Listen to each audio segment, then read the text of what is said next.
Welcome, everyone, to the Your Energy First podcast. I'm your host, Emily Marie, and it is such a pleasure to have you here to talk about all things your energy.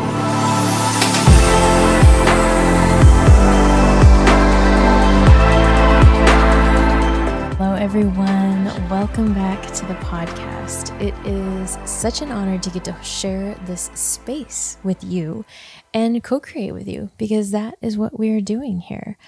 And today's episode, it's so funny because I have a list. You know, these ideas come to me and I get so excited about all these things we're going to be talking about and sharing on this podcast, a lot of it having to do with your intuition and your spirit guides and your spirit team. And then, of course, I hold space for energy activations. And anybody on this earth is an activator in some way. My intention is to do my own energy healing and then, of course, be a facilitator or hold space for someone else's, always for the highest good of all involved. So I just want to make sure that I'm crystal clear that even though I'm holding space for these activations, by you having your own intention to, let's say, be on the receiving end or to be a participant or a co-creator, you're empowered. And so that makes this, you, me, us, an even playing field. So the guides are they're piping in and they're using this example. They're like, when you go to a restaurant, you choose which restaurant you go to, and then you look at the menu, and then you choose what you want on the menu, and then maybe you make variations to it. Maybe you send it back. So activations, same, right? But of course, we don't look at the restaurant owner or the chef or the host or the waiter and think, oh, you know, you're better than I am.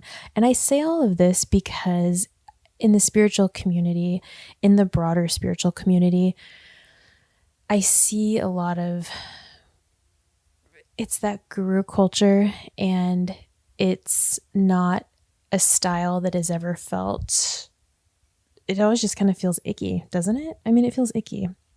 And it doesn't make logical sense to me. You know, one of the things the guides always share with me is energy follows the logic. And logically, it does not make sense that we have gurus anymore, especially when it comes to energy healing. If you think about it and you think about the individuals who have been spiritual leaders, I'm thinking about Mother Teresa or Jesus or the Dalai Lama or Buddha. They practiced what they taught. They were teachers, in my opinion, and they taught so much by living it out.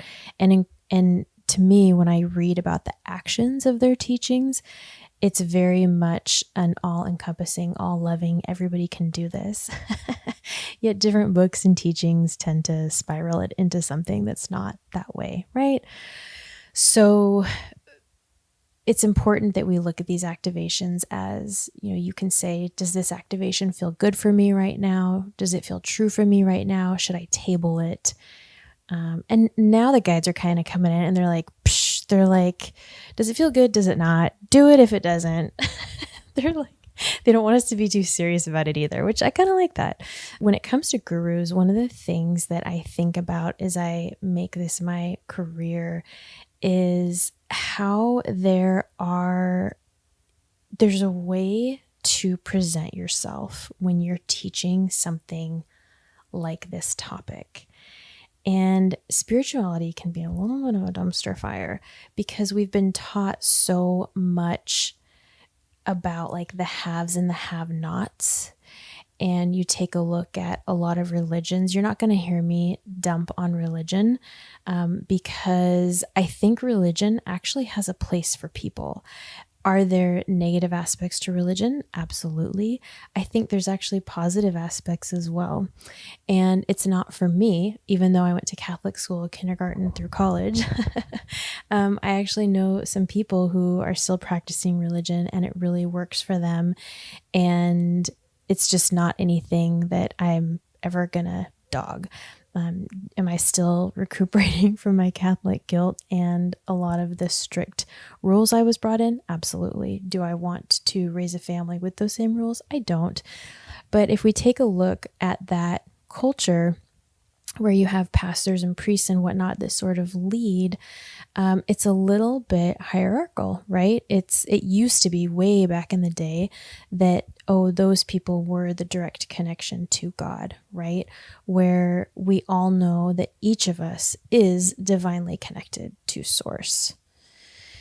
And it's important that we think about when we look at different teachers. I always say we need to have multiple spiritual practitioners or mentors or energy intuitives or energy healers that we work with, because everyone has had different life experiences and each of them has alchemized those experiences into a medicine. And no one's life experience is the exact same. So therefore, it really helps when we learn from different people. So I'm a huge fan of learning from different people, leaning on different practitioners at certain times. And, there have been times I've gone through some really dark periods in my life, and the practitioners that I work with were always making sure that they held their own space and their own light. And I think really of course they did that for me. They do it for all their clients, but it just really helps you stay on your own path, on your own journey that's fully aligned with your source, right? And it's important. Guru culture is tiring to me. Could you imagine, who would want to come in nowadays and say, hey, I'm your next, spiritual guru? I mean, you would get no sleep. And who doesn't love, naps and rest and to be able to take time off?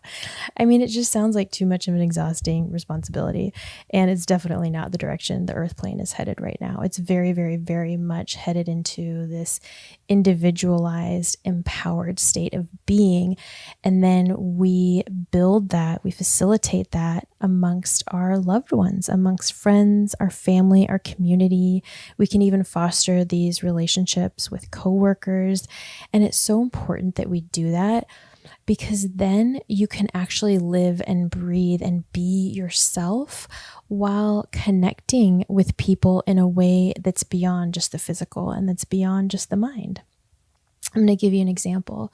So obviously I've dove in deep on my journey. I think it was back in my 20s, actually, when I really started saying, there's a big part of me that's missing. I remember I was sitting in my car. I was on my way to an appointment, and I was almost shaking, and I just felt so out of body and so not myself, even though I didn't know who I was. But I was like, how do I feel like I'm so tired, so exhausted? I feel like I'm missing something. I'm like missing the boat of my life. And I couldn't figure out why, because I had done all the right things. I'd gone to school, I'd gotten an education, I'd gotten a job. I was successful at that job, whatever. That's what success used to mean, right? I also let myself go because I was just performing in a very masculine world. And it was rough. And when I think about how all of this developed and all of it came to be, it took me decades. I mean, I don't know how much I've shared on this podcast. I've already forgotten, but I've seen and perceived energy since I was a kid. And I can tell you that when I began being more aware and conscious of the fact that there's this energetic side to myself, some people would call it a spiritual awakening. I am a little bit looser than that, as far as I don't like a lot of terminology with this stuff, because what I've come to find is everyone's energetic experience and spiritual experience is so unique that calling it a spiritual awakening is almost like saying, I don't know, it's like one small piece of the pie. You can have your energetic journey looks like so many different things. And I look at how I step by step, so slowly, 2 steps backwards, or 2 steps forwards, 18 steps backwards, And slowly over time, I would work with the people in my life, not work with the people in my life, but I would talk to my friends, my family, the men that I dated about this journey I was going through. And people were supportive and on board, or they were like, I'm not ready for this. And chances are you might be the one person in your family who feels this way, and you just don't really feel like there's other people in your family yet who have opened up to this. And it's kind of a crappy feeling, it's a little bit, it kind of makes you feel like you're alone. And what I will tell you is, as you continue to do your light and you continue to do your work, you are holding this vibration for your family, for your loved ones. And there will be people who come to this with you. I want to say rise up, but that makes it sound like, again, it's the haves and the have nots, and that's not the case.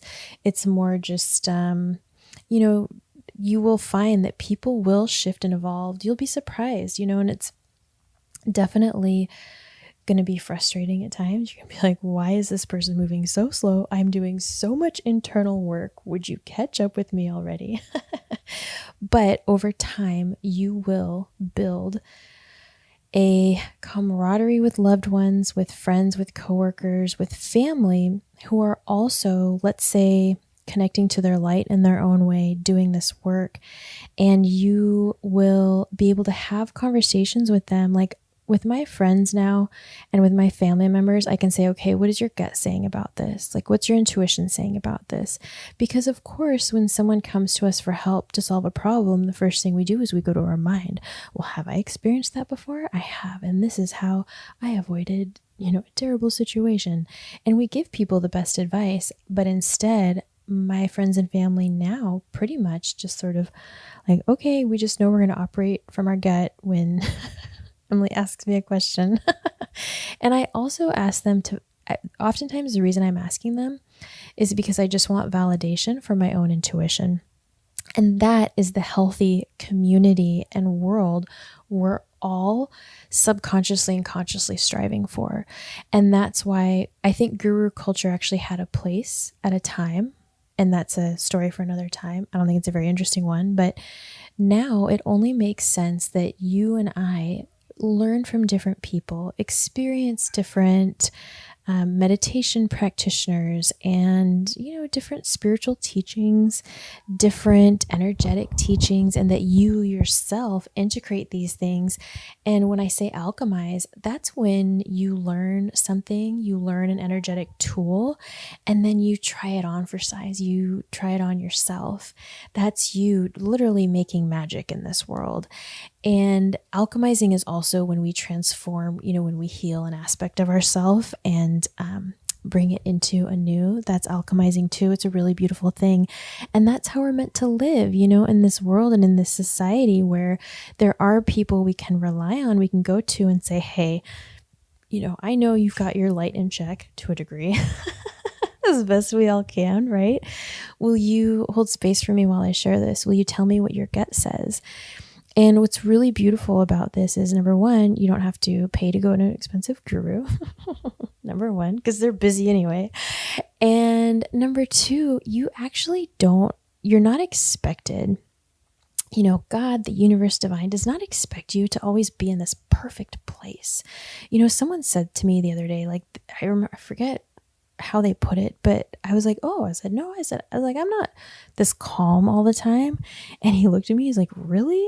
Like, excuse me? I said, do you really think that I'm just always this chill and calm? No, I get road rage and I, have my hormones rage and, I get triggered and all those things. So we're all meant to be human and we're all meant to be in process, be it in joy, be it when we're riding those good waves in life, or when we're deep in the throes of healing or anywhere in between, and be in our light and hold space for one another. And that's how it's meant to be. That's the supportive element and supportive aspect that I see our culture. That's so weird. I just said our culture and Spirit just said our unity. And what they showed me is how obviously we're heading towards a more global culture. Now, not to freak anybody out, I mean, the Italians will still have their Italian dishes in different regions, and same with the Germans and other parts of the world. But just meaning from more of a mindset perspective. And on that note, we are going to get into this activation is actually for the throat chakra. And it's funny because when I was holding space for this podcast, I was ready to talk about something else. Spirit was very gently holding this energy of, no, this needs to be this throat chakra activation. And I was like, okay, well, can I get in a word in edgewise beforehand? Because I really want to get off my chest this whole guru thing. And I would love to hear what each of you think about this too. So you folks have sent me some great emails, sharing your story, giving me your perspective, and I value it. And one of these days my Pisces brain will get organized enough that I want to share some of these things and talk about them with you on the podcast, because I think it's important. Because we're building a community of people that want to be empowered in their light and have their own experiences and share it with others. Okay, so we are going to get into this activation. It is a throat chakra activation, and so funny because Spirit's taking me directly to the back part of our throat. So often when we think of our chakras, we think of the front part, and they're bringing me to the back part. We're going to be dealing with all fronts, but the first thing I'm going to have you do is just relax and take a deep breath. And energy healing can happen anywhere, under any circumstances, in any space and time. So I just ask that wherever you are, if you can't be comfortably at home with your eyes closed or somewhere safe with your eyes closed, if you're driving, just be smart about this.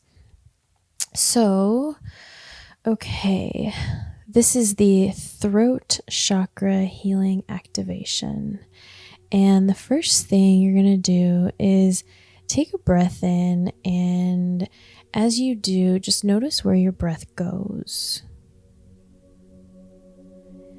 And release. And just pay attention to your breathing right now.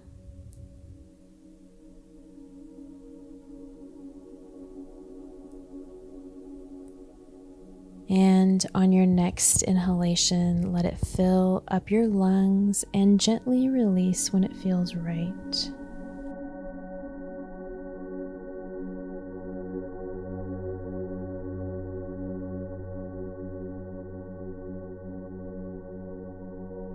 We are going to clear and settle your energy. We are going to give it some grounding as well. This activation has already started. Spirit's showing me like little fireworks in the throat. Sparks, maybe, not fireworks. Maybe you perceive something different. And we're going to start by just sensing into your inner light, and we're just going to acknowledge it. So you can say to yourself or out loud, hello to your inner light. You have further activated this clearing and grounding of your entire energy field. And next we're going to say, I set the intention that any energy that is in my energy field that is not for my highest good is released and dumped immediately.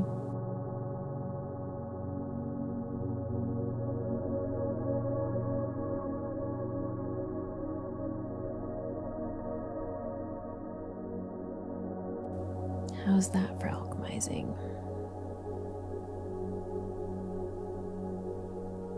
Now just imagine or feel or sense into your inner light. And next, say, I set the intention for clearing and rebalancing of my throat chakra.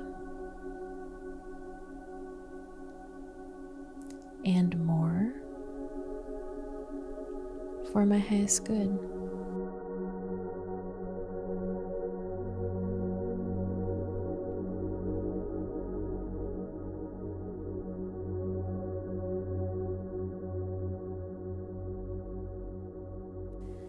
Imagine a ball of energy that is now rolling around in your throat, and it actually has a little bit of fiery energy to it.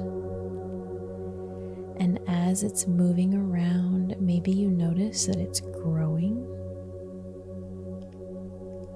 Maybe you notice where it's moving to. And this blue fiery energy is clearing up the debris.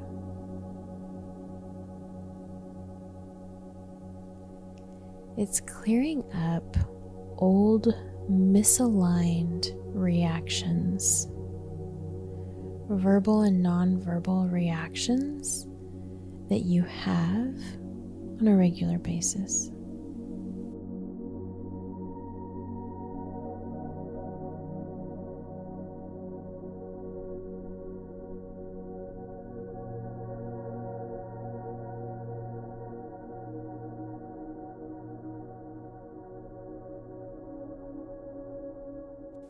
This ball of energy begins to widen and get bigger. And as it does so, it is realigning with your third eye a clear path of what you know to be true for sure.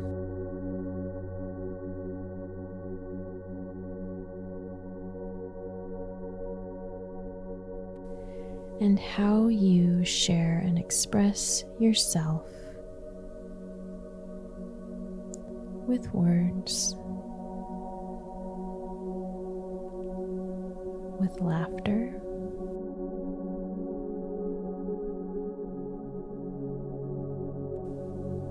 with crying,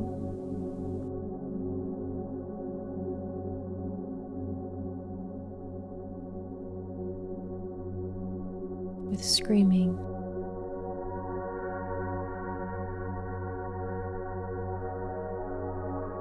This energy is getting bigger and bigger, and it's actually moving through your head and expanding through your heart. And it's actually become golden and almost this iridescent, bright, healing light.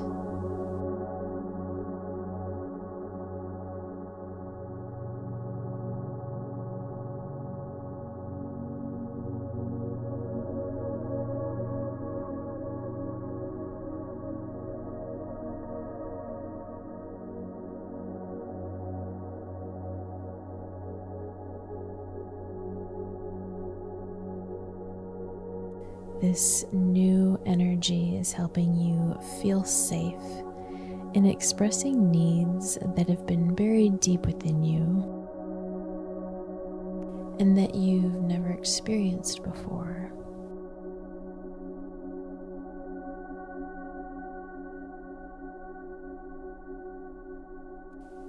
Spirit saying you are deserving of these things.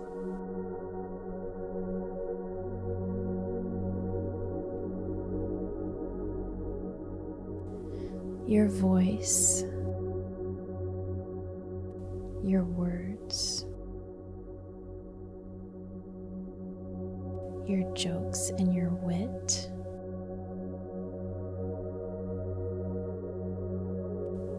are a calculated part of this universe, of this great equation on this earth. And it is a gift and a blessing to all of us that you are here and that you are taking these motions and these activations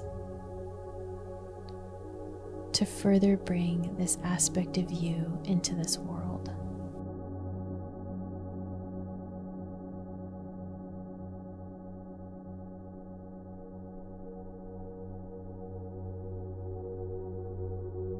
We are grounded and surrounded by light healing energy as the remainder of your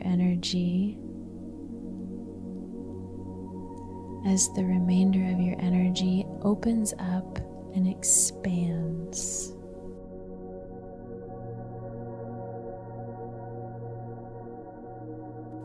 As your throat chakra releases, reorganizes, and represents itself to the world, the rest of your energy is doing the same.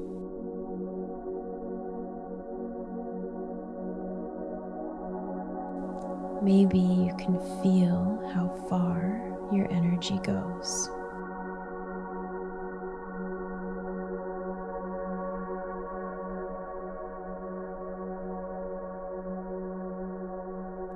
Maybe you can sense into this expansion that your energy is doing.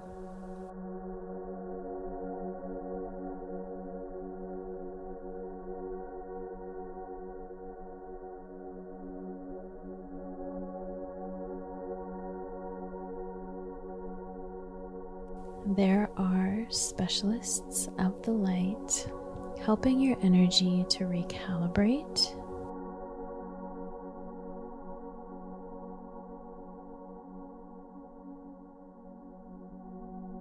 helping your energy to have awareness and a steadiness in this.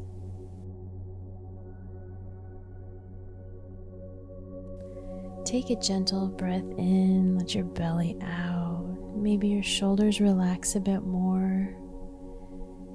And lean into this expansion and enjoy it.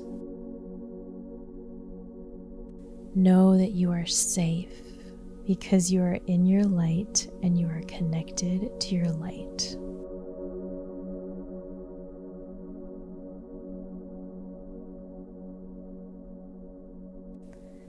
Thank you for bringing more of you, your energy, and your light into this world. As always, it's an honor to share this space with you. I look forward to connecting with you over email and in the DMs. And as always, please feel free to share with someone you think you'd like to develop that connection with, build out this light community of yours. Until next time, I wish you all the best from my light to yours.